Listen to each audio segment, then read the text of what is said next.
Welcome into AZ Audibles. I'm Eric Sorensen along with Devin Henry, and we're pleased to have Brophy head coach Jason Jewell with us via Skype. Coach Jewell, thanks so much for joining us. I got to start by asking you, in your first season with the Broncos, what have you learned not only most about yourself, but about your team?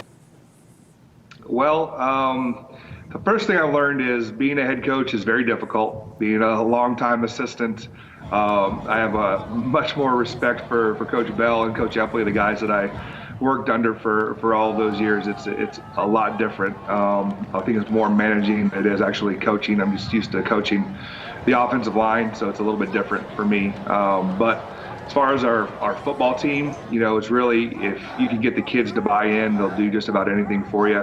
And right now, probably the biggest compliment that I've been receiving is our boys play really, really hard, and that's a great compliment to me. Obviously, the big game that everyone is probably going to have their eyes on is Chandler Hamilton. You being in the Premier Region with Brophy Prep, you played both of those teams, and through those new, fresh coaches' eyes, how do you see this game playing out from your perspective as a head coach now? And also, how do you think this might shake up the Open 8 maybe? Well, playing them both, and I respect both coaches. I'm not going to make a prediction. They're both very, very talented football teams. It's a game that I would probably be at if I wasn't going to be scouting potential opponents for our playoff game. Both very, very talented, and I mean, you look at both those squads. Great game, great way to finish your season or game 10 of the season. And I think that's really what high school football is all about. Those rivalry games. Jason, the Open 8 has brought plenty of attention, but I also think some controversy as well. How do you think the system has played out in its first year? I mean, every week the kids look at it, and I always have questions on who should be in and who should be out. And my comment to them every week was, it doesn't really matter. If you take care of yourself, things will be fine, you know. And when they first came out, week 6 or 7 or whatever, I mean, there was so much football to be played. Yeah, it was fun to speculate. Did it really matter?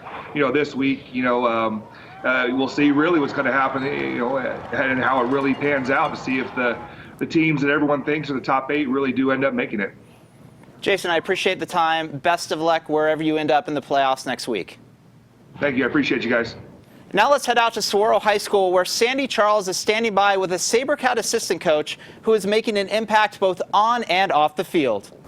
Thanks, Eric. I'm joined by Saguaro's defensive coordinator, Coach Camarillo. Coach, you've been coaching at Saguaro 14 years. What has that been like? It's been fantastic. You know, it's just a lot of years, different coaches, a lot of kids coming in and out. You know, it's just a fantastic school to be at. You know, Coach Mons is my 3rd head coach here, so I started back then, and you know, it's been special. Now, success on the field, 11 championships. But aside from that, very successful and very involved off the field. You started the Minority Football Coaches Network. What is that all about? Well, the Minority Football Coaches Network is really about getting coaches together. I think it's just a better situation in Arizona if the coaches work together. So really it's kind of a 2-prong approach at MFCN. We're really trying to get the coaches, like I say, networking and a little bit more collaborative. And then the efforts that we're doing and some of the things that we're doing, fundraising and some of those projects that we have, raising a little bit of money, and then those monies are going back to youth football. One of the projects we just finished is the Say No to Drugs poster campaign. We did a poster with like a team picture with several schools. We printed hundreds and hundreds and hundreds of posters, spread them out all over the valley, so a lot of kids, a lot of campuses have an idea, and they can look at the poster, and there's some call to action items on the poster to get help if you need it, or if you have a friend that might need some help. Really, the message is opioids and fentanyl.